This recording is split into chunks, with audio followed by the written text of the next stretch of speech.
देखिए, ये हम ऑलरेडी जानते हैं कि टोकन्स को वेक्टर्स में कन्वर्ट करने के प्रोसेस को बोला जाता है एम्बेडिंग। अब आज के हमारे डिस्कशन का मुद्दा है टाइप ऑफ एम्बेडिंग्स।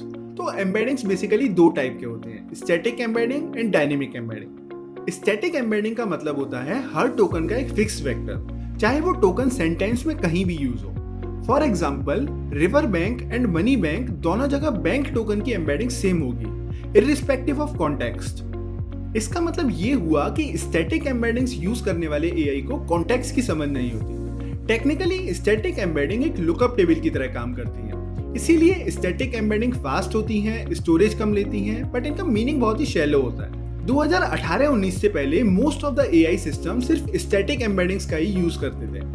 अब आते हैं डायनेमिक एम्बेडिंग्स पर। डायनेमिक एम्बेडिंग्स का मतलब है same token in different context will result in different embedding vectors. For example, I sat near the river bank and I deposited money in the bank।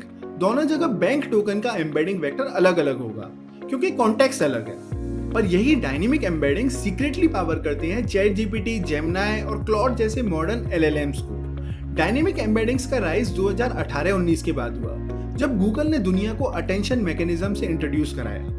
Dynamic embeddings token के साथ साथ उसका पूरा context भी समझती हैं और टोकन की मीनिंग को ज्यादा एक्यूरेटली ग्रेस्प करती हैं। इससे एआई की reasoning abilities, search abilities, question answering abilities सब इंप्रूव होती हैं। But this comes at a cost. Dynamic embeddings basically slow होती हैं, स्टोरेज ज्यादा लेती हैं और लुकअप टेबल की तरह डायरेक्टली वेक्टर्स स्टोर नहीं करती। अब आता है इंपॉर्टेंट सवाल कि हमें किस तरह की एम्बेडिंग को कहाँ यूज करना है। स्टैटिक एम्बेडिंग का यूज हम ऐसी जगह करते हैं जहां हमें स्पीड चाहिए बट एक्यूरेसी 19-20 चलेगी, लाइक IoT डिवाइसेस में।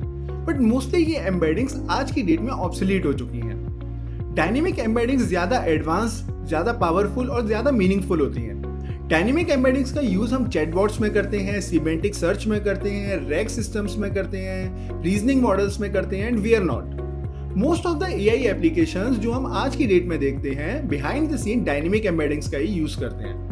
तो आज के लिए बस इतना ही। अगर आप इसी तरह से आसान भाषा में एआई से रिलेटेड कॉन्सेप्ट समझना चाहते हैं तो stay tuned and keep watching.